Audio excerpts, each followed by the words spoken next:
Radio One, jusqu'à 20h, c'est le Sunday Time.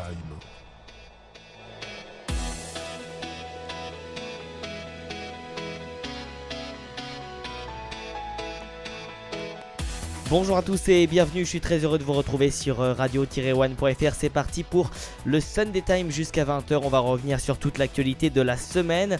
Et après le journal, on parlera Eurovision. C'est désormais dans 6 jours. On fera le point complet sur les chances, notamment françaises, avec Michael Duforest. Après le rappel des titres de 19h30, l'actualité boursière de la semaine avec Grégoire. 19h35, Karl nous rejoindra. On parlera des migrants. L'Europe officialise en effet la traite des êtres humains en forçant tous ses membres à les accueillir avec un système de quotas. Karl qui nous donnera son avis. Et puis on terminera par l'Euro 2016 et obtenir des places devient n'importe quoi. Enfin, les télécoms, c'est bel et bien la fin de la guerre des prix. Et pour pas mal de temps, vous le verrez. Mais avant cela, c'est le journal. Radio One, le journal. Et à la une de votre journal, la réforme du collège et Najat Vallaud-Belkacem dénonce l'attitude de l'opposition contre sa réforme du collège. Un matraquage fait de la désinformation, de contre-vérité, de malhonnêteté intellectuelle depuis 15 jours.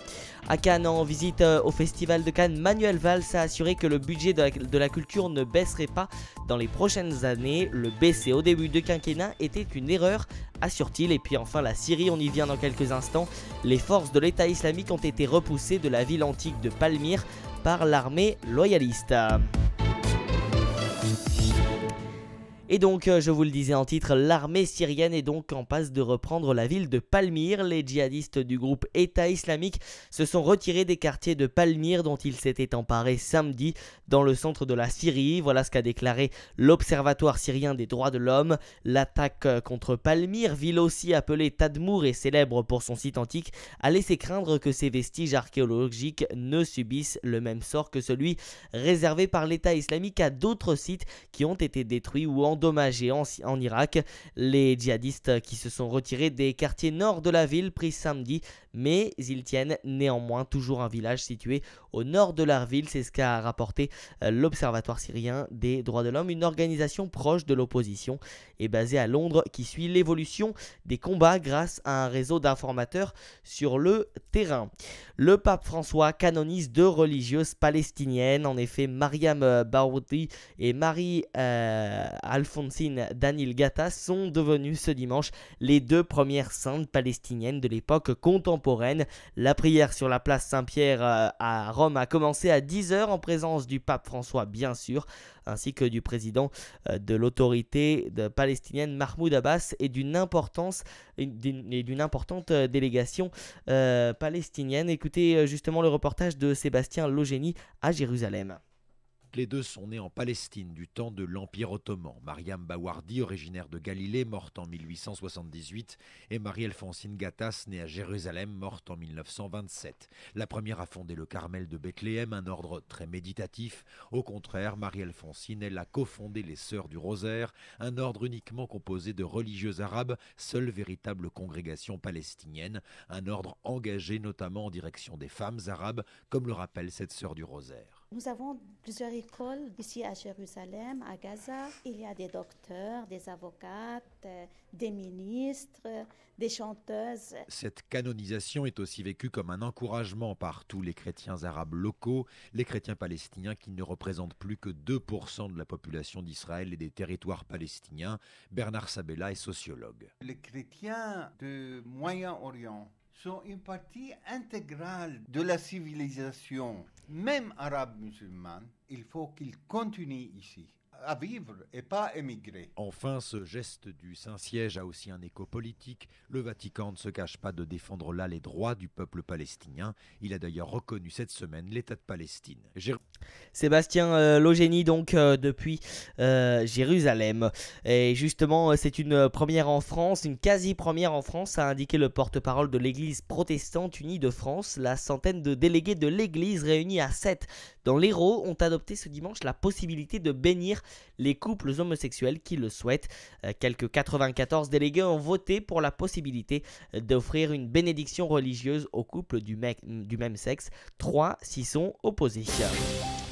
On parle à présent des migrants et lors d'un déplacement dans les Alpes-Maritimes samedi, Manuel Valls a clarifié la position de la France sur la gestion de l'accueil des migrants en se disant opposé à la mise en place de quotas de migrants au niveau européen. Le Premier ministre a dit sa préférence pour la solidarité et la répartition équitable des réfugiés et cette question ne fait pas l'unanimité en Europe et en discussion avec la Commission européenne qui a elle-même fait ses premières propositions. On écoute justement le Premier ministre. Nous souhaitons être particulièrement clairs sur ce point. Je suis contre l'instauration de quotas de migrants. Ceci n'a jamais correspondu aux propositions françaises. En revanche, l'Europe doit avoir une politique de l'asile. Et la France a entrepris de réformer la sienne pour la rendre plus efficace. Le texte est en discussion actuellement au Sénat. L'asile est un droit attribué selon des critères internationaux, appliqués par tous les États de l'Union européenne. C'est aussi pour cette raison que le nombre de ces bénéficiaires ne peut faire l'objet de quotas. On est demandeur d'asile ou on ne l'est pas. Si on ne l'est pas, on est reconduit à la frontière. Ce que la France dit, c'est que les réfugiés doivent être répartis entre les États membres de façon plus équitable. Manuel Valls et comme en écho aux déclarations du Premier ministre, le président de l'UMP Nicolas Sarkozy a évoqué la gestion de l'afflux des migrants lors d'un meeting organisé à Saint-Georges dans l'Hérault. En fin d'après-midi, Nicolas Sarkozy a estimé qu'il fallait revoir le fonctionnement de l'Europe de fond en comble. L'ex-président de la République qui a appelé à la mise en œuvre d'un Schengen 2. Et justement, Manuel Valls était à Cannes cet après-midi. La baisse de la culture au début du quinquennat de François Hollande a été une erreur, a déclaré dimanche Manuel Valls. Une déclaration faite à Cannes où le Premier ministre était présent ce week-end, notamment pour assister à un colloque sur les droits d'auteur. Il a également assisté aux projections de 2 films, dont celui de Maïwenn Monroy, qui l'a bouleversé selon ses paroles. Il a un peu mauvaise. Jean-François Copé, ancien président de l'UMP, aurait eu des velléités de devenir acteur avant de rater pour cause d'angine l'audition pour la Boum en 1980. Une anecdote qu'ignorait la comédienne Sophie Marceau mais révélée par le film en question, qui a réagi cette semaine dans Society avec une pique à l'encontre de l'homme politique. Une remarque qui n'est pas au goût du maire de Meaux qui a réagi hier dans un billet sur son blog. Sophie Marceau, que j'admire comme des millions de Français, vient de déclarer dans une interview que j'étais impur, une insulte, commence-t-il au sujet de ce qu'il appelle une méchanceté gratuite. Les groupes Auchan et Système U veulent s'unir à un rapprochement, mais pas question de se marcher sur les pieds. Le nouveau couple Auchan-Système U a déjà tout préparé. Le dossier a été transmis à l'autorité de la concurrence et les grandes surfaces de vente Hyper U deviendront Auchan, alors que les supérettes Simply Market passeront sur la franchise de Super U. Chaque enseigne gardera cependant son identité et sa stratégie propre. Leurs dirigeants se réuniront régulièrement au sein d'un comité d'alliance paritaire. Et s'ils refusent de parler de fusion, Auchan et Système U veulent à terme donner naissance au numéro 2 de la grande distribution en France. Et pour Olivier Dauvert, spécialiste de la grande distribution, les deux groupes s'acheminent vers une fusion qui ne veut pas encore dire son nom. Ces deux enseignes se sont rapprochées il y a environ 6 mois pour acheter moins cher, pour mieux négocier avec les fournisseurs. Désormais, elles entendent passer à la vitesse supérieure, c'est-à-dire qu'elles veulent que les enseignes de l'un puissent devenir l'enseigne de l'autre éventuellement, puisqu'on va avoir les supermarchés Simply Market qui appartiennent à Auchan, qui prendront l'enseigne Super U, et de la même manière, les hypermarchés de Système U, qui jusqu'à présent s'appellent Hyper U, vont devenir des hypermarchés Auchan. Alors c'est pas une fusion parce que les organisations vont rester encore distinctes. Cela dit, on s'en rapproche petit à petit parce que quand on est initialement ensemble juste pour négocier vis-à-vis de quelques grands fournisseurs et que finalement on se rend compte qu'on a mieux à faire et qu'on échange les enseignes, on est quand même dans la direction d'un mariage pur et simple. On n'est pas encore au mariage complet. Mais cela dit, on est plus qu'à des petits bisous sur la joue. Olivier Dauvers, donc spécialiste de la grande distribution. En bref, à Marseille, 2 corps ont été repêchés dimanche au large de la calanque de Samena, alors qu'on était sans nouvelles de 2 adolescents de 16 et 17 ans partis se baigner la veille au même endroit. Il n'a pas encore été confirmé que les 2 hommes retrouvés noyés étaient les 2 mineurs en question. Et puis on part à présent aux États-Unis et l'auteur des attentats de Boston en 2013 dans le nord-est a été condamné vendredi à la peine de mort par un jury populaire. Les précisions avec Marie Pay. Les familles des victimes ont écouté dans un silence absolu le verdict, la peine de mort pour Dzhokhar Tsarnaev. Un verdict d'une sévérité exemplaire, salué par certaines victimes qui affirment que cette condamnation leur permet de tourner la page. Karen Brassard, blessée dans l'attentat par des éclats de bombe, se dit aujourd'hui soulagée. Heureuse n'est pas le mot que j'emploierais. Il n'y a rien d'heureux à prendre la vie de quelqu'un. Je suis satisfaite, reconnaissante qu'il soit arrivé à une telle conclusion, parce que pour moi, je pense que cette condamnation est juste. Le chef de la police de Boston veut lui retenir le message envoyé par ce verdict. Le plus important, c'est que nous avons envoyé un message fort. Nous n'allons pas tolérer le terrorisme. Quel que soit votre avis sur la peine de mort, le message, c'est qu'ils ne vont pas pouvoir attaquer notre marathon, notre ville, ni commettre des actes de terrorisme dans notre pays. C'est cela, le message fort que nous avons envoyé aujourd'hui. Des images toujours spectaculaires. Dzhokhar Tsarnaev peut décider de faire appel pour échapper dans l'immédiat à la peine capitale. Les nombreuses procédures d'appel peuvent prendre au moins une dizaine d'années. Et autre titre, toujours aux États-Unis, ce sont les États-Unis qui ont annoncé une intervention au sol des forces spéciales américaines en Syrie après la mort d'un haut responsable de Daesh. Il s'agit de la première opération connue des forces spéciales américaines sur le territoire syrien, en dehors de la tentative manquée l'an dernier de délivrer des otages détenus par le groupe terroriste dans le nord-est du pays. La cible visée par les Américains semble correspondre à la volonté de s'attaquer au nerf de la guerre, autrement dit à son financement.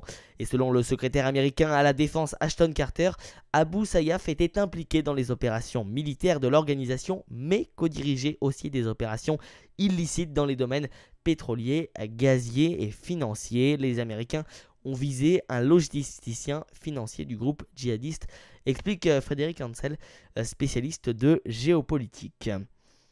19h11, on parle à présent de l'ancien président égyptien Mohamed Morsi, condamné à mort. Déjà condamné le mois dernier à 20 ans de prison, l'ancien chef de l'État, destitué par l'armée 2013, a été condamné à la peine capitale pour des évasions de prison et des violences lors de la révolution de 2011. Les précisions.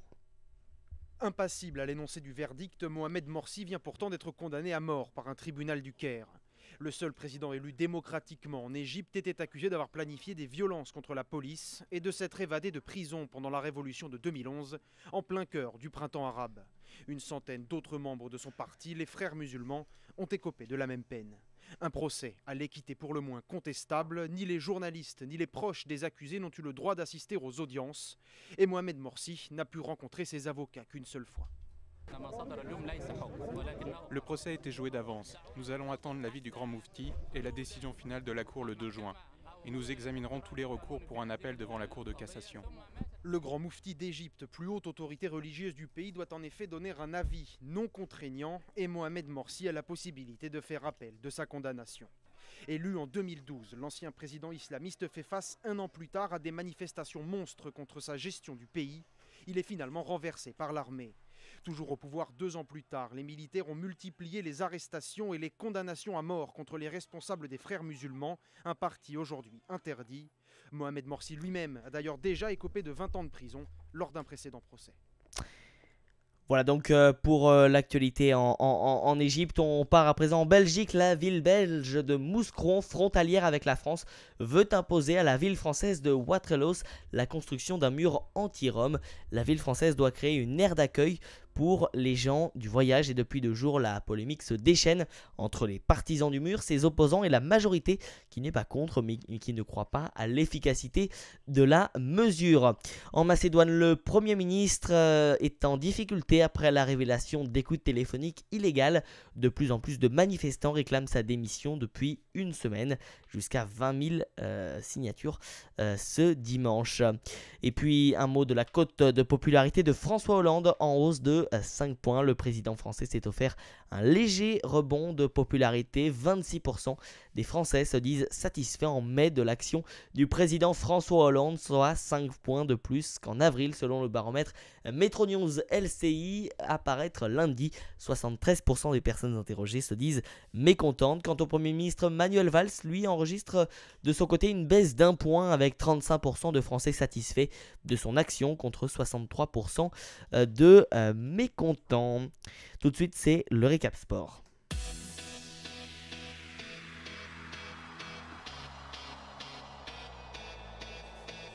Le récap sport dans le Sunday Time sur Radio One.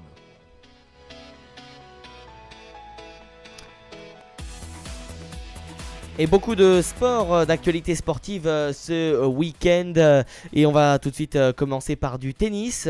Il y avait ce week-end le Master 1000 de Rome. Et hier, la finale femme. Kristina Mladenovic a remporté cette finale du double du tournoi de Rome avec la Hongroise Timea Babos. La Française a battu la paire composée par l'Indienne Sania Mirza et la Suissenne Martina Hingis en 2 manches, 6-4, 6-3. Kristina Mladenovic qui remporte ainsi le 11e titre en double de sa carrière sur le circuit WTA, le premier à Rome. Et puis chez les hommes, la finale avait lieu cet après-midi et Novak Djokovic poursuit sa saison de folie. Le Serbe a notamment dominé Roger Federer 6-4, 6-3 en finale ce dimanche. Injouable depuis maintenant plus de 6 mois, le numéro 1 mondial arrivera à Roland-Garros fort d'une série de 22 matchs gagnés. C'est assez exceptionnel. En football, le PSG est donc champion de France à une journée de la fin de la saison, puisque le PSG s'est imposé face à Montpellier 2-1 ce samedi soir et a accroché donc le 5e titre national de son histoire. Avant même la fin du championnat de Ligue 1, la 38e et dernière journée de la saison se disputera dans une semaine et elle sera à suivre d'ailleurs en direct sur Radio One pour un multiplex exceptionnel. Dans les autres résultats, match nul entre Lyon et Bordeaux, 1 partout, victoire de Monaco, belle victoire des Marseillais 4-0 au stade de Lille, victoire de Saint-Etienne, Reims, match nul entre Bastia et Caen, Guingamp s'est imposé face à Toulouse 2-1, même score pour Nice face à Lens et puis match nul entre Nantes et Lorient. Et Vian-Tonon-Gaillard, après sa défaite face à Saint-Etienne, sera donc bien relégué. Le seul suspense pour la semaine prochaine tournera autour de la 3e place. Sera-t-elle pour Monaco, pour Marseille ou bien même pour Saint-Etienne? On le saura dans une semaine. Et puis toujours en football, le président de Lyon, Jean-Michel Aulas, a annoncé samedi soir le départ de Lyon de Johan Gourcuff, le milieu de terrain français. A acheté 22 millions d'euros, n'a jamais réussi à convaincre Lyon. Et puis il y avait les trophées UNFP tout à l'heure et Laurent Blanc a été élu meilleur entraîneur de Ligue 1 ce dimanche. Une récompense qui vient couronner une saison où le technicien Sevenol a accumulé les titres avec le PSG. Et puis toujours dans ces trophées UNFP, on peut noter également Steve Mandanda retenu comme le meilleur gardien de l'année. Il y a également du rugby ce soir, 25e journée de top 14, enjeu moindre, équipe modifiée et perspective de retrouvailles en phase finale. Clermont-Toulon, c'est ce soir à 21h et ce match ne manquera pas de sel, mais les Clermontois n'en font pas une revanche de la finale européenne perdue début mai.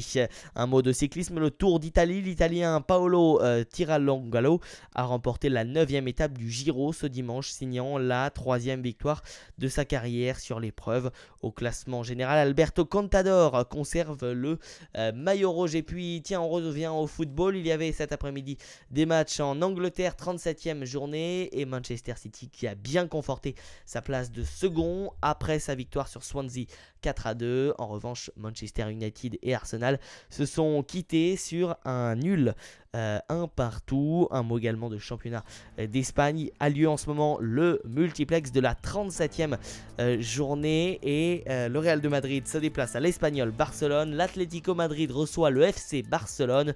Autre match, le Valence face au Celta Vigo, déjà 1-0 pour le Celta Vigo. Et puis en Italie, c'est Torino qui s'est imposé 2-0 face au Chievo Vérone. 19h19 dans quelques instants.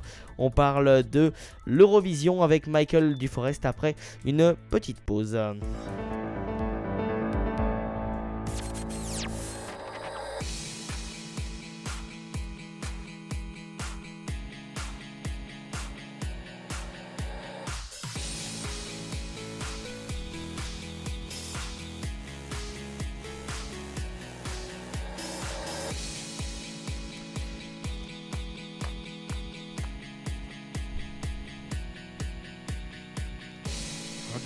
Radio One, le Sunday Time.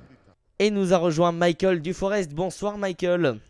Bonsoir Martin, bonsoir à tous. Michael, notre spécialiste Eurovision, voilà, il est là tous les ans pour en parler, puisque ce sera samedi prochain, samedi 23 mai, dans désormais 6 jours, et on va voir ensemble les chances des principaux pays européens. Effectivement, alors avant cette grande finale du samedi 23 mai à laquelle la France participe étant qualifiée d'office, il y aura d'abord eu 2 demi-finales, mardi et jeudi, à savoir que mardi ce sera à 21h, tout comme jeudi et samedi, mais ce sera en tout cas diffusé sur France O. Donc si jamais vous voulez passer un petit tour et voter pour la Belgique, vous pouvez bien entendu le faire. Ou pour les autres pays, mais la Belgique c'est bien entendu mieux. Mais donc on va commencer par la France, puisqu'elle est représentée cette année par Lisa Angel, la chanteuse de 46 ans qui a été découverte par Patrick Sébastien. Alors, pour ceux qui seraient choqués par cette révélation, non, ça n'est pas aussi funky que Patrick Sébastien. C'est une ballade qui s'appelle N'oubliez pas. Elle a été écrite par Robert Goldman, le frère de l'excellent Jean-Jacques Goldman, qui avait d'ailleurs, Robert, il avait écrit la chanson de Natacha Saint-Pierre en 2001 quand elle terminait à la 4e position au Danemark. C'est donc une ballade poignante qui parle de la Première Guerre mondiale. Et ben, Martin, je propose qu'on écoute un petit extrait. Balayé par l'histoire, et je vis là, n'oubliez pas. Alors vous l'aurez compris, c'est poignant, hein, ça va prendre au trip. Elle a eu sa première répétition aujourd'hui, Lisa Angel, et alors bon, niveau cote de bookmaker, ça n'est pas la joie. Et je pense qu'on est quand même assez certain de pouvoir dire que ça n'est pas la chanson qui gagnera l'Eurovision cette année, mais encore une fois, malheureusement, la France reçoit pas mal de mauvaise presse depuis la révélation de la chanson. Mais on ne sait pas quel est ton avis, Martin, là-dessus, mais je trouve quand même que voilà, il y a quand même eu bien pire au niveau de l'Eurovision, surtout en France ces dernières années. Oui, c'est pas mal, c'est bien. Oui, tout à fait. Largement de quoi faire un petit top 20, allez, ce qui est déjà quasiment une victoire malheureusement pour la France ces dernières années, voire un top 15, bien entendu avec cette chanson, elle chante en français, ce qui satisfera évidemment beaucoup de gens, et d'après en tout cas cette première répétition de Lisa Angel sur la scène de l'Eurovision à Vienne en Autriche, rappelons-le, après la victoire de Conchita Wurst l'année dernière, et bien franchement il y a moyen que ça rende extrêmement bien au niveau notamment des cadrages télévisuels et de tout ce qui est mise en scène en général. Alors avant... oui, pardon Martin. Ça c'était pour la France, oui. Effectivement, mais il n'y a pas que la France, évidemment, ils sont 40 pays à vouloir briguer la victoire. Et alors avant de parler des 2 plus grands favoris, parce qu'il y en a pas mal, mais il y en a quand même 2, on va parler un petit peu de la Finlande. Puisque la Finlande est représentée par le groupe PKN et non pas PKM. C'est du lourd. Avec la chanson Aina Mun Pita. Et c'est en fait un groupe punk finlandais composé de membres qui souffrent tous de trisomie 21. Écoutons un petit extrait.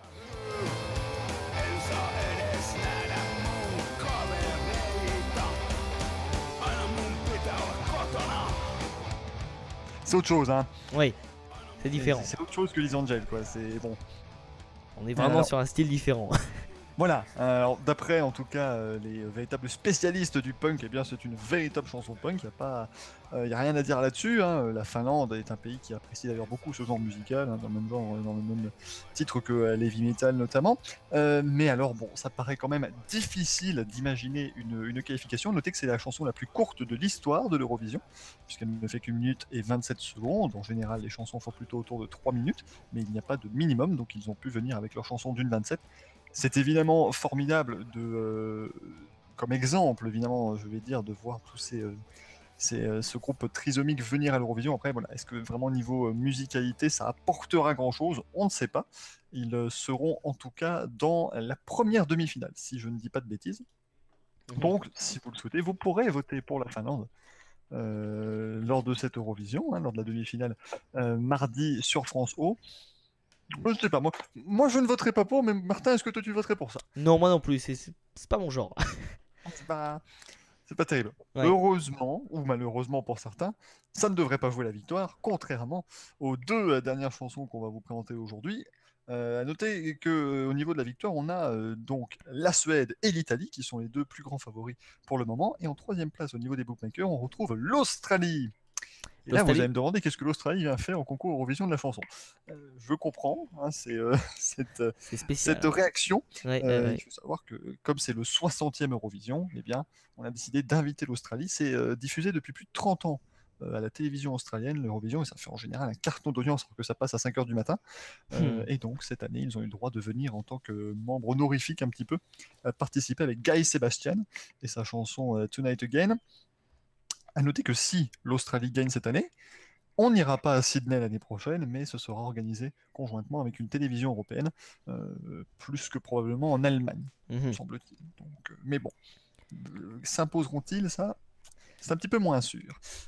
Au niveau des favoris, mon cher Martin, commençons par le moins bien classé des favoris. C'est la Suède.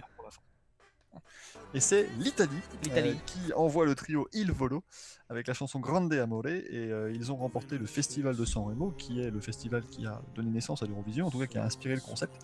Écoutons un petit extrait. Se vanno scritte tutto può cambiare, senza più timore te lo voglio urlare, questo grande amore. On sait que c'est l'Italie là. Ah là c'est l'Italie, hein, là je veux dire tu peux pas te tromper, c'est l'avantage. Ils chantent donc en italien, comme très souvent à l'Eurovision, et à noter que, comme la France, eh bien, l'Italie est qualifiée d'office pour la finale du concours, donc ce sera samedi à 21h qu'on retrouvera cette chanson. À noter que d'ailleurs l'Australie également est qualifiée d'office pour la finale, puisque ça aurait été assez méchant pour un pays en demi s'il venait à se faire éliminer par l'Australie qui n'avait rien à faire là à la base. Et oui. Bien entendu. Donc, ils sont en finale, tout comme l'Italie. Alors, c'est une ballade extrêmement puissante, très très bien interprétée, bien entendu, et ça devrait être normalement une prestation qui se retient bien, à voir avec les ordres de passage, bien entendu, mais en tout cas, c'est deuxième favori. Du côté des bookmakers, Martin, un petit avis. Ouais, c'est pas mal. À mon avis, ça ira loin. Ah bah ça ira jusqu'à Vienne déjà, c'est un bon début. Ouais. Eux aussi d'ailleurs ont répété pour la première fois aujourd'hui. Voilà, le fond visuel respectera la promesse en tout cas. Ça va être grandiloquent, ça va être italien, ça va être puissant. Et puis on va pas dire grandissime, mais en tout cas le grand favori de cette 60e édition de l'Eurovision, c'est la Suède qui est représentée par Måns Zelmerlöw avec la chanson Heroes, et c'est bien le favori depuis qu'il a remporté le Melody Festivalen, la sélection suédoise qui est considérée comme une religion en Suède, puisque sur un pays de 9 millions de personnes, il y en a 3,5 millions qui regardent chaque année la finale, et il y en a à peu près autant qui regardent l'Eurovision. Écoutons un extrait. But we're dancing with the demons in our minds.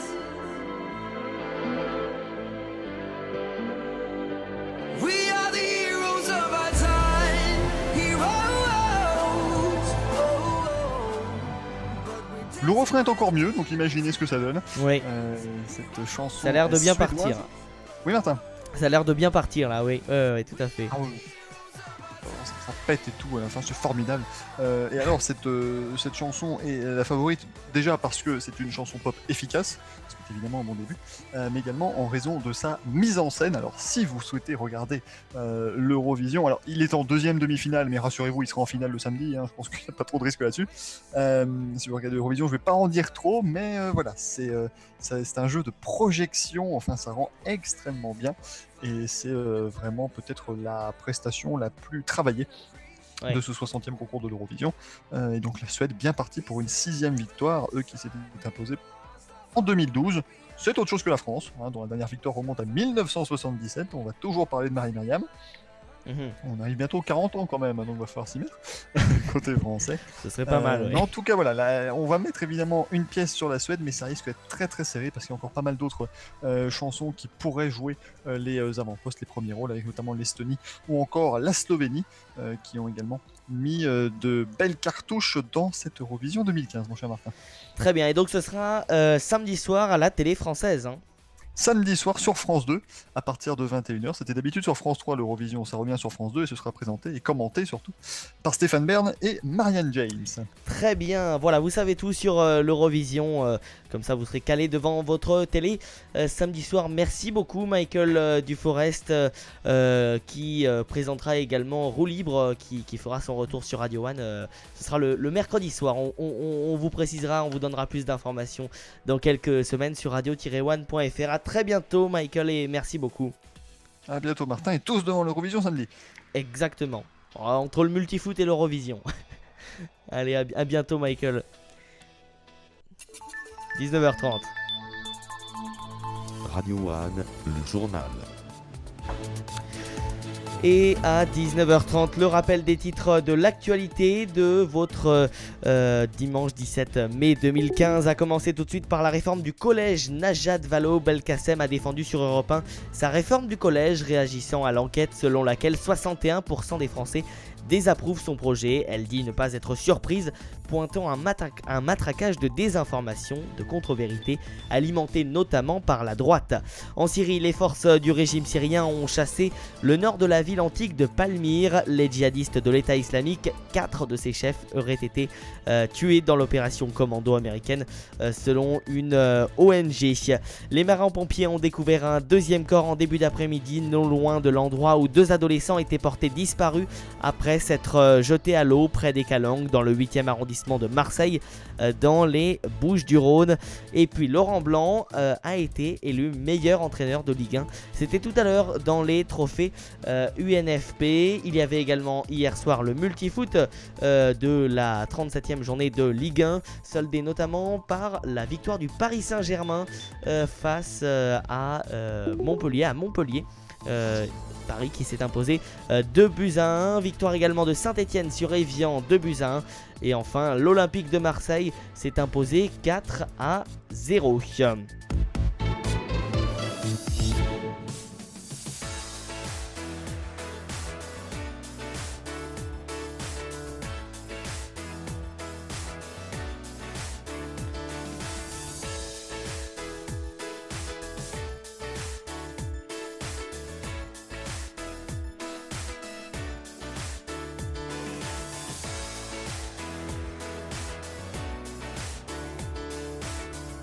Radio One, le Sunday Time.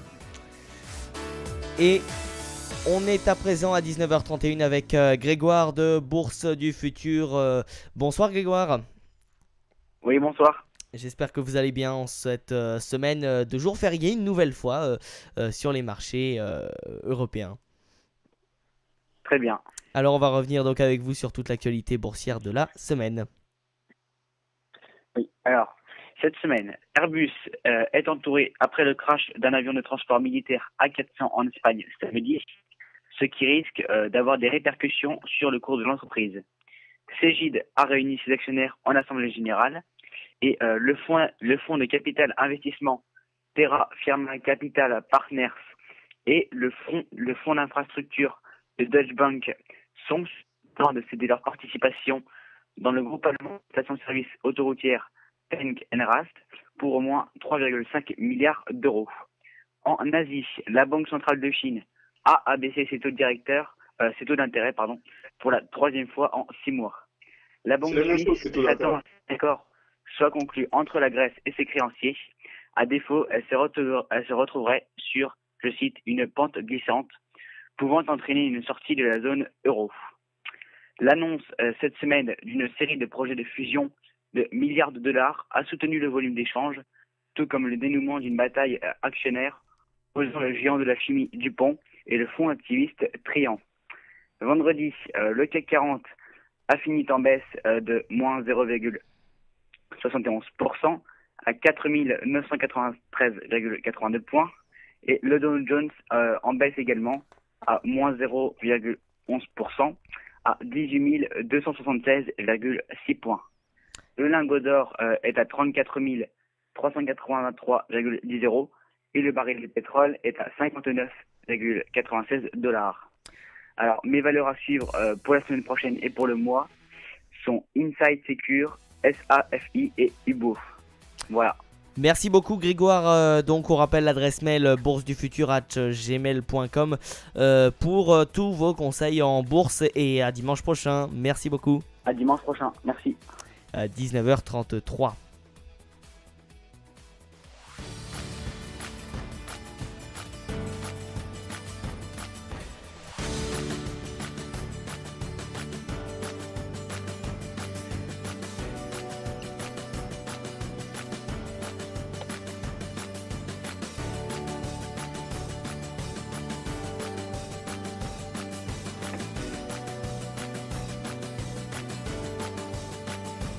Radio One, le Sunday Time. À 19h34 et c'est Karl qui nous a rejoint. Bonsoir Karl.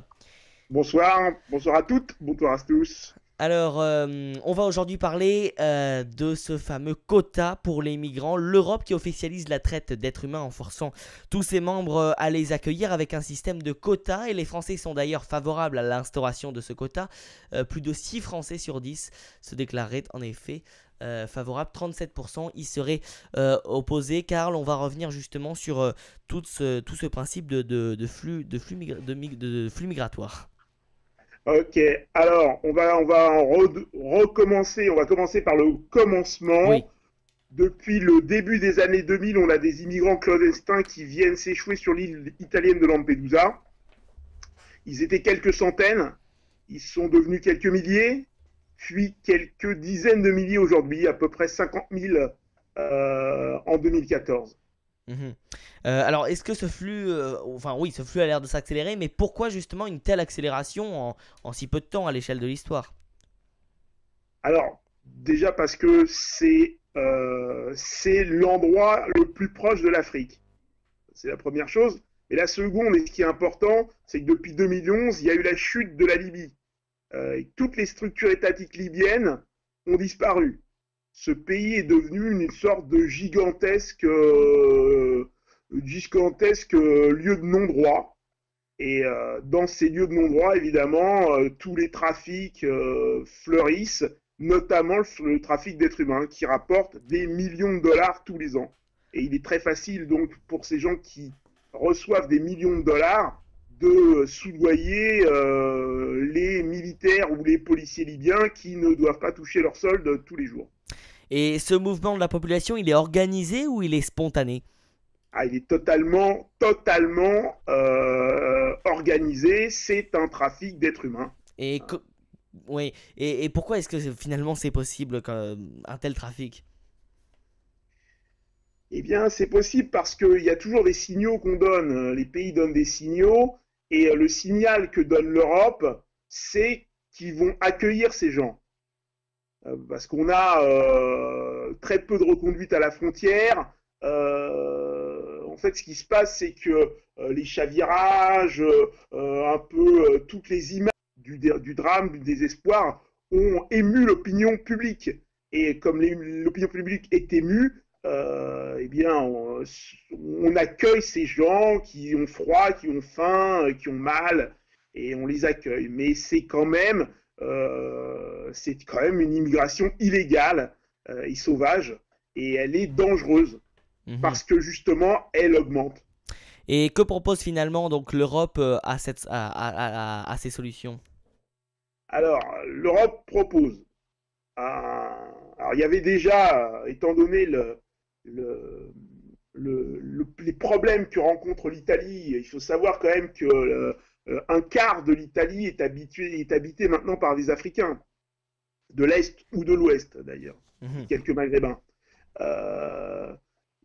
Ça coûte très cher en plus pour l'Italie d'avoir de venir en aide à ces gens constamment, plus de les installer, ça coûte très cher. Ça coûte à peu près 3 millions d'euros par mois.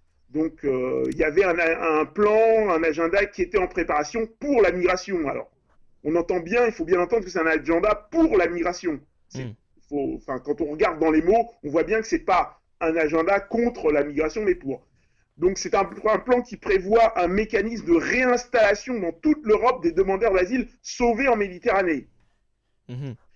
Si la solidarité entre États membres est ici le maître mot, pour soulager l'Italie, le Royaume-Uni, l'Irlande et le Danemark auront néanmoins le choix de laisser aux 25 autres pays le soin de s'en charger sans eux s'ils le souhaitent. Donc c'est pas forcément à 28, c'est à 25. Cet agenda promis depuis plusieurs mois et avancé de quelques semaines en raison de l'acuité de la crise des migrants naufragés en Méditerranée, acte d'abord des décisions prises par les dirigeants européens il y a 2 semaines. Parmi les actions immédiates, la Commission a ainsi décidé le triplement des moyens alloués aux opérations conjointes de Frontex. Alors justement, qu'est-ce que cette agence Frontex? Alors, Frontex, c'est d'abord, Frontex, ça veut dire frontières extérieures. C'est une agence européenne chargée du contrôle des frontières de Schengen. Elle a été créée en octobre 2004. Son siège est à Varsovie, Pologne, et son directeur exécutif est français. Fabrice Leguéry, énarque du ministère de l'Intérieur, est chargé avec 309 employés, 89 millions d'euros de budget annuel de surveiller 50 000 km de frontières maritimes, 9 000 km de frontières terrestres, 450 aéroports, des centaines de ports maritimes.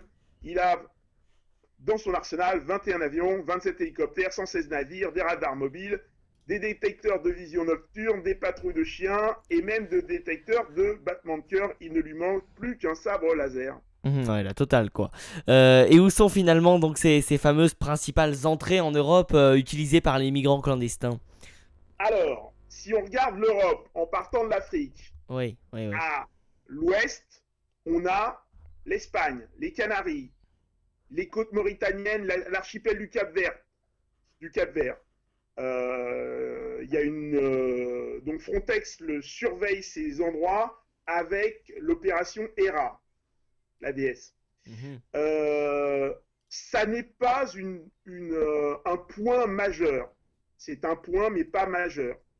En Grèce, mer Égée orientale, il y a aussi des centres de rétention qui sont surveillés en Grèce, en Bulgarie, en Turquie. C'est l'opération Rabbit, comme lapin en anglais, mais il n'y a qu'un B. Ça n'est pas non plus un point d'entrée majeur. Ça peut peut-être le devenir. En Italie, bien sûr, contrôle de l'immigration illégale depuis la Libye, entre la mer de Sicile, le canal de Sicile, c'est l'opération Triton. Cette opération coûtait donc à l'Italie 3 millions d'euros par mois. Elle coûtera aujourd'hui, avec Frontex, 9 millions d'euros par mois. C'est pas mal. Pas mal. Et comment vont être répartis justement ces migrants entre les 28, l'État ou 25 si le Royaume-Uni, l'Irlande et le Danemark décident de ne pas participer? Alors, on va considérer que le Royaume-Uni, l'Irlande et le Danemark jouent le jeu. Parce que sinon, ça met des chiffres que je donnerai à la fin qui sont très, très, très, très difficiles. Alors, il y a 4 critères. Le premier critère, ça va être le critère de la taille de la population. Évidemment, le Luxembourg ne va pas recevoir autant de migrants que l'Allemagne. C'est un critère qui compte pour 40% dans la pondération pour créer le classement et qui reflète la capacité à absorber un certain nombre de réfugiés. Deuxième critère, le PIB, le produit intérieur brut. Évidemment, le Portugal ne va pas recevoir autant de migrants que l'Allemagne, ou l'Espagne, bien entendu. Donc, il compte lui aussi ce critère pour 40% dans la pondération qui reflète la richesse absolue d'un pays et qui indique dès lors la capacité à absorber et intégrer les réfugiés. Troisièmement, troisième critère, le taux de chômage. Évidemment, si le taux de chômage est trop élevé, on va quand même essayer de donner moins de migrants. Mais il ne compte que pour 10% dans la pondération. Donc c'est-à-dire que les grands pays riches vont forcément recevoir plus de migrants. Ça, c'est le troisième critère. Quatrième et dernier critère, qui compte lui aussi pour 10%, c'est-à-dire pas beaucoup, c'est le nombre de migrants réfugiés déjà accueillis par les pays. Donc les 6 pays principaux qui vont être concernés par l'accueil des migrants, ça va être évidemment l'Allemagne, le plus peuplé et le plus riche, avec 15,5%, la France avec 12% presque, le Royaume-Uni avec 11,5%, l'Italie avec 10%, l'Espagne avec 7,75%, donc ça va poser certains problèmes en Espagne, qui n'est quand même pas un pays riche, et enfin la Pologne avec presque 5%, et derrière on a en 7 et 8, pas très loin, les Pays-Bas et le Portugal avec 3,5%, donc le Portugal va recevoir autant de gens que les Pays-Bas. Il faut quand même le savoir. Il faut savoir aussi que les Pays-Bas, c'est un pays qui est extrêmement peuplé, puisqu'il y a plus de 400 habitants au kilomètre carré. Donc ça risque d'être sportif pour eux. Et ce plan, il pose des problèmes. Absolument, mon cher Martin. De gros problèmes. En premier lieu, le problème de sécurité. En effet, des États indélicats et cyniques peuvent être tout à fait à même d'ouvrir leurs prisons et de se débarrasser de leurs prisonniers de droit commun. Ou des individus peuvent usurper l'identité de compatriotes restés au pays pour effacer leur passé criminel. Nous n'avons aucun moyen de vérification. Nos pays se retrouveraient donc avec des prisonniers de droit commun se baladant en liberté dans tout l'espace Schengen. Il y a également des problèmes sanitaires. En effet, ça existe déjà. Il y a des malades qui, ne pouvant être soignés dans leur pays, peuvent décider de venir se faire soigner en Europe, avec généralement des traitements lourds et chers. Les pays peuvent aussi se débarrasser de leurs malades mentaux en ouvrant leurs hôpitaux psychiatriques et en nous les envoyant. Mais cela pose surtout des problèmes de sécurité. Juste avant de faire de ce papier, je regardais les journaux en Angleterre, je regardais le Mail on Sunday qui se référait à une interview qui a été donnée par un conseiller auprès des pays du Maghreb qui déclarait à la radio BBC 5 Live que les militants de Daesh profiteraient de la crise pour s'infiltrer dans les rangs des migrants pour rejoindre l'Europe. On pourrait donc se retrouver avec des milliers de terroristes se baladant en liberté eux aussi dans l'espace Schengen, sans compter les agents secrets, les provocateurs et les autres. Enfin, cela pose des problèmes politiques. Ce nouveau plan européen ou politique migratoire européenne sera supérieur en droit à la loi des pays membres, qui perdent ainsi de fait la maîtrise de leur politique migratoire. Il y aura également des problèmes politiques dans les pays, dont certains n'ont pas de frontières maritimes et qui sont extrêmement fermés aux étrangers, Serbie, Hongrie, Slovaquie, ça va être extrêmement compliqué. Ces gens n'ont pas eu d'empires coloniaux, n'ont pas été en contact avec des Africains, des Maghrébins et autres, et d'ailleurs, ce qui fait qu'il y a une grande migration dans les pays anglo-saxons, enfin en Angleterre en tout cas, et en France, c'est que ces pays ont eu des empires coloniaux et ont appris leur langue à ces gens. Donc ces gens vont se mettre à parler des langues qui sont très peu parlées et très difficiles à apprendre. Donc, oui. Oui, je t'en prie, vas-y. Non, je te laisse terminer.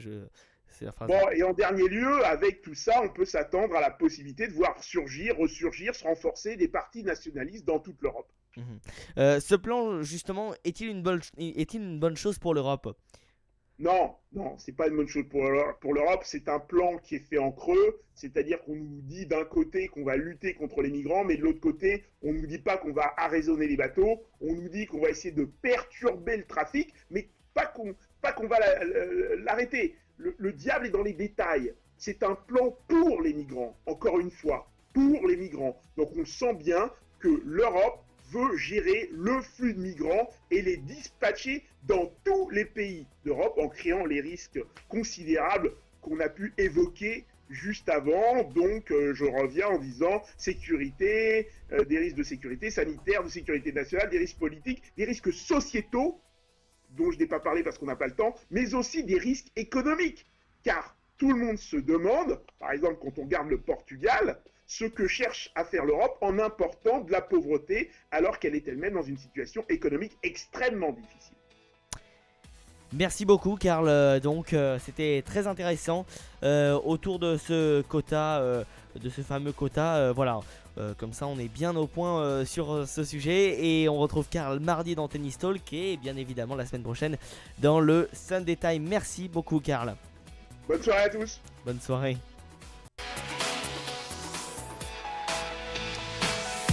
Et c'est à présent Arthur Massot que l'on retrouve dans le Sunday Time. Bonsoir Arthur. Bonsoir Martin. Alors les billets de l'Euro 2016 ont été dévoilés cette semaine et ils seront en vente à partir du 10 juin et ce jusqu'au 10 juillet avec un nombre de billets record et des prix qui vont de 25 à 895 €. Oui, alors moi je ne vais pas forcément m'attarder sur ces prix. Alors certes, c'est des prix, moi je les trouve assez acceptables, hein, ces prix, 25 € pour aller voir un match de poule, c'est vraiment, vraiment abordable.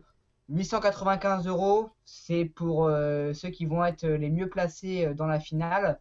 Donc c'est encore assez abordable. On peut avoir des places pour la finale à 85 €. Mais c'est pas ça qui va eh bien être le sujet de ma chronique. Ce qui va être le sujet de ma chronique, C'est la scène qui se passe mardi dernier. Alors, aux alentours de 20h, quand je décide d'ouvrir ma boîte mail pour regarder les messages reçus dans la journée. Alors, je commence par supprimer ceux qui ne m'intéressent pas. Les offres exclusives et personnalisées d'Amazon, bof, ça envoyé tous les jours. Le rappel de l'actualité de France TV Info, ouais, le mail a été envoyé il y a plus d'un tour d'horloge. Le bilan de la semaine tennistique par Tennis Magazine, bon, je le regarderai si j'ai le temps. En concours de pronostic Ligue 1, bon, inutile, on touche à la fin de la saison. En premier tri réalisé, je vois un mail de l'UEFA Euro 2016. J'ouvre le mail et je vois qu'on y parle du prix des places pour la compétition de football quadriannuelle. Bon, on m'invite à cliquer sur un lien. Je m'exécute, hein. J'arrive sur le site officiel de la compétition où on me demande de créer un compte billetterie pour pouvoir acheter mes billets. Ce que je fais. Depuis 2010 et l'annonce du lieu de la compétition, j'attends ce moment avec impatience. Je vais enfin pouvoir acheter ces billets pour assister à la compétition qui me fascine. Je suis en train de finaliser l'inscription quand on me demande date de naissance. Je l'inscris et un message s'affiche. Il indique que la vente des billets ne pourra s'effectuer pour des mineurs. Je le suis encore pour quelques mois et je trouve donc en responsable légal. Je termine mon inscription et dans les dernières lignes, on me demande le numéro de carte d'identité de ce responsable légal. Je le rappelle, je le recontacte et ce responsable légal pour avoir cette référence. On me pose alors la question suivante. Pourquoi toutes ces complications alors que l'Eurobasket 2015, par exemple, qui se déroulera également en France, à Lille et à Montpellier, notamment, vend ses places à n'importe qui sans demander de carte d'identité. D'ailleurs, le premier site que je vois me demander un numéro de carte d'identité pour acheter mes places. Bon, soit, cela étant fait, et étant passé par ma boîte mail à nouveau pour confirmer l'ouverture de ce compte, je me dis qu'enfin je pourrai acheter mes places, au moins les précommander. Et là, j'arrive sur un portail qui me montre un calendrier. J'hallucine. Pour avoir des billets pour l'Euro 2016, écoutez bien la succession de manœuvres à réaliser. Tout d'abord, d'ici au 9 juin, il faut réaliser la même chose que moi, c'est-à-dire s'inscrire sur le site de la billetterie de la compétition. Ensuite, du 10 juin au 10 juillet, il faut choisir les matchs qui intéressent la personne et qui veut assister à ces matchs, donc sans être sûr d'avoir ses places. Puis, le FA organise un tirage au sort informatique pour déterminer un ordre. C'est l'ordre dans lequel on pourra commander ses places. Et pas tout de suite, attention, ce serait trop simple. En décembre et en janvier 2016, seulement, je pourrai commander mes places. Et attention, je les recevrai pas tout de suite, mais seulement au printemps 2016, c'est-à-dire quelques semaines seulement avant le début de la compétition. Cette compétition, qui promet d'être grandiose, débutera le 10 juin 2016. Elle se veut être une fête de football. Eh bien, j'espère qu'en tout cas, elle sera mieux organisée que cette vente de billets. La plus surréaliste que je n'ai jamais vue. Car oui, Martin, si tu n'es pas inscrit sur le portail avant le 9 juillet, tu devras attendre mars ou avril prochain, donc en 2016, pour acheter tes places dans une plateforme de revente de billets. Et tu es loin d'être sûr d'avoir celle que tu veux. Sur ce, vive le foot et vive l'Euro 2016. Et oui, c'est compliqué, c'est en plus Arthur, il y a le double de billets, après il y a un tirage au sort comme tu l'as un peu expliqué, c'est quand même assez compliqué, surtout pour des billets de match de foot, quoi. Bah oui, surtout que ça peut être une fête du football. Quand on met des places à 25 €, c'est qu'on veut que tout le monde vienne. Il ne faut pas acheter des places au stade des villes concernées, et s'il faut commander ses places en an à l'avance, c'est quand même assez incroyable. Effectivement, merci beaucoup Arthur pour toutes ces précisions autour de l'Euro 2016. Bon, ce qui est sûr, c'est qu'on sait que Arthur y sera. Ah, j'espère. Ah, on est encore sûr de rien. Ah, on est encore sûr de rien, oui. Ça se trouve, je vais me retrouver sur le match Suisse-Slovaquie. Pourquoi pas. Ou la Roumanie, ou... Bref, nous verrons tout cela, effectivement. Merci beaucoup Arthur et à très bientôt dans le Sunday Time. Arthur que l'on retrouvera également samedi soir pour un multiplex exceptionnel autour de la 38e journée de Ligue 1. Merci Arthur. Merci Martin, à samedi.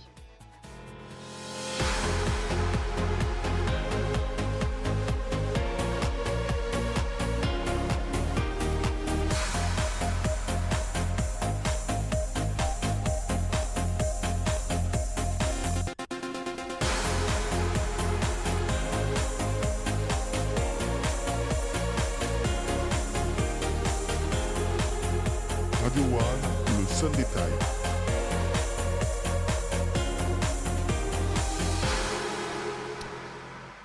Comment sera dans 10 ans le marché français des opérateurs mobiles? 3 ou 4 opérateurs? La réponse est bien difficile à avoir, mais toujours est-il qu'aujourd'hui et depuis l'arrivée de Free Mobile en 2012, le marché est en pleine migration. Après avoir connu une première vague durant l'année 2012 de baisse totale des prix, l'arrivée de la 4G ayant permis aux opérateurs ensuite de stabiliser leurs prix, sans tout de même conserver des marges de haute volée comme il y a à peine 4 ou 5 années de cela. Alors tout d'abord, il faut voir que les abonnés migrent beaucoup d'un opérateur à un autre. Et pour preuve, si on prend le marché du mobile, le nouvel ensemble numéricable SFR a perdu 440 000 abonnés dans le mobile seulement sur le premier trimestre de l'année. La plupart sont partis chez Free qui a gagné 420 000 nouveaux clients et un petit peu chez Orange et Bouygues. Alors que chez Numéricable SFR, surtout très décrié l'an dernier pour sa 4G, a perdu autant de clients. Sa 4G qui était décrite comme peu performante et un service client dégradé après les différentes opérations financières ayant touché le groupe. Alors Numéricable SFR va mal, mais il n'est pas le seul. Bouygues perd également beaucoup d'argent et s'est même fait dépasser par Free en termes d'abonnés et de capitalisation boursière, ce qui veut dire qu'aujourd'hui en 2015, c'est Free qui est devenu le 3e opérateur du marché français, seulement un peu plus de 3 ans après son lancement. Et tous ces chamboulements ont des conséquences. La guerre des prix marque donc le pas. Même si Xavier Niel, le patron de Free, a bien affirmé que l'on pouvait aller plus loin, aucun analyste ne parie sur la prochaine baisse des prix, car aujourd'hui la France connaît un véritable défi technologique, la 4G pour aujourd'hui, la 5G pour demain, et sur le marché du fixe, un déploiement de la fibre optique qui se fait attendre dans la plupart des villes françaises. Et ce que cherchent les opérateurs, c'est aussi de regagner de la valeur, y compris Free Mobile. Les investissements sont en moyenne de 1,5 milliard d'euros par opérateur, et la note pourrait très vite augmenter pour tout le monde, notamment avec l'attribution de nouvelles fréquences dans le mobile, le tout dans un marché encombré de 4 opérateurs.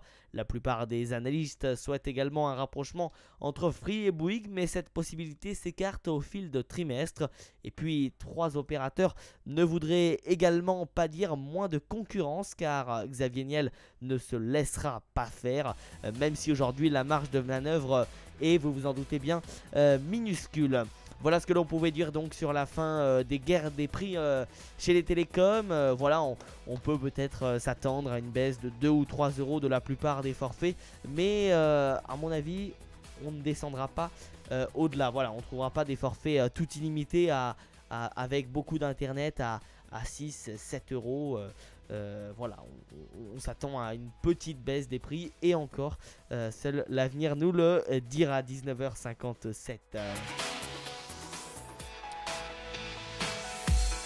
Et pour terminer cette émission, je voulais vous parler également du Burundi, malgré les manifestations qui durent depuis le 26 avril et la pression internationale de ces derniers jours. Le président du Burundi a déposé sa candidature pour un nouveau mandat vendredi dernier. Ses opposants estiment que ce n'est pas constitutionnel qu'il puisse embriguer un 3e mandat. La Cour constitutionnelle a, elle, déjà donné son accord et jugé la candidature conforme. Mercredi, un coup d'État aurait même été déjoué selon la présidence. Et dans la journée, un général avait annoncé la destitution de Pierre Nkurunziza, absent du pays. Et hier, la présidence a affirmé que le chef de l'État, qui s'était réfugié en Tanzanie, était de retour au Burundi. Le Conseil de sécurité des Nations Unies qui a lui-même pris position, et c'était Arthur Massot qui nous en avait parlé dès la semaine dernière, n'est-ce pas Arthur ? Vous en avez parlé dès la première émission du Sunday Times. Et même, oui, dès la première émission du Sunday Times, le 8 février dernier. Donc on était là aussi précurseur en la matière. En effet, mais c'était assez prévisible. Bon, peut-être pas ce coup d'État, mais au moins qu'il y ait de telles agitations. Quand on voit ce qui s'est passé après la sortie de prison de Bob Rugurika, on pouvait en tout cas penser que ça pèserait d'un côté ou de l'autre. Et quel avenir justement pour le Burundi aujourd'hui ? Je pense que dans la mesure où tous les journalistes qui étaient opposants ont quitté le pays depuis jeudi, vendredi, je pense qu'il va pouvoir facilement se représenter. La Cour constitutionnelle du Burundi a validé cette candidature. Il joue sur les mots, il a raison. Normalement, il devrait repasser, et vu que les campagnes qui qui compose 90% du Burundi, lui sont favorables. Il devrait passer, car il faut quand même dire que les agitations se concentrent sur Bujumbura, la capitale. Merci beaucoup Arthur pour toutes ces précisions autour du Burundi. Arthur qui est également au-delà du sportif notre spécialiste Afrique. Voilà 19h59, vous restez avec nous bien évidemment sur Radio One. C'est la fin de cette édition. Merci à tous et toutes de nous avoir suivis et rendez-vous bien évidemment dimanche prochain pour de nouvelles actualités. D'ici là, portez-vous bien et excellente semaine à tous.